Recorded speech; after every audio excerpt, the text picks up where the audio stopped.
ایک شخص ہے، بوڑھا ہو رہا ہے، اس کے سر کے بال سارے کے سارے سفید ہو گئے۔ کہتا ہے کہ میرا بیٹا بھی بوڑھا ہو رہا ہے، اس کی ایک خواہش ہے، اس کی ایک تمنا ہے۔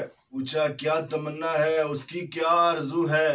کہنے لگا میرا بیٹا کہتا ہے کہ میں شادی کروں گا تو ایسے گھر میں کروں گا جہاں سے مجھے 2 بہنوں کا اکٹھا رشتہ ملے، ایک ہی گھر میں کروں گا، وگرنہ میں شادی نہیں کروں گا۔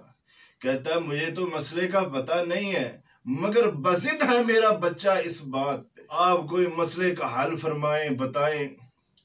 میں نے کہا آئے دیکھے اللہ احکم الحاکمین کے قرآن کی طرف رجوع کرتے ہیں کہ اللہ احکم الحاکمین نے فرمایا وَأَن تَجْمَعُوا بَيْنَ الْأُخْتَيْنِ إِلَّا مَا قَدْ سَلَفَ، یہ کہ تم جمع کرو 2 بہنوں کو اکٹھا اپنے نکاح میں مگر جو گزر چکا۔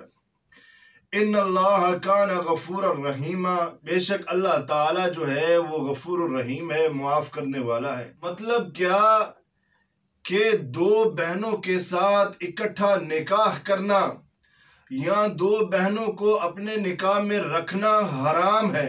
اگر کوئی مسلمان ہوتا ہے، اسلام قبول کرتا ہے، تو اس کے نکاح میں 2 عورتیں، 2 سکی بہنیں ہوں تو اسے اختیار دیا جائے گا کہ ایک کو چھوڑ دے، ایک کو رکھ لے۔ آپ صلی اللہ علیہ وسلم کا صحابی ہے، فیروز نامی صحابی ہے، اسلام قبول کیا، اللہ کے نبی کو پتا چلا کہ اس کے نکاح میں 2 بہنیں ہیں۔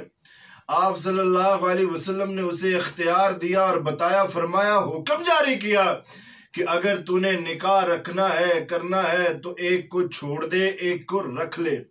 اسلام نے کہیں یہ بات اجازت نہیں دی کہ 2 بہنوں کے ساتھ اکٹھا نکاح کیا جائے یا 2 بہنوں کو اکٹھے نکاح میں رکھا جائے، یہ حرام ہے۔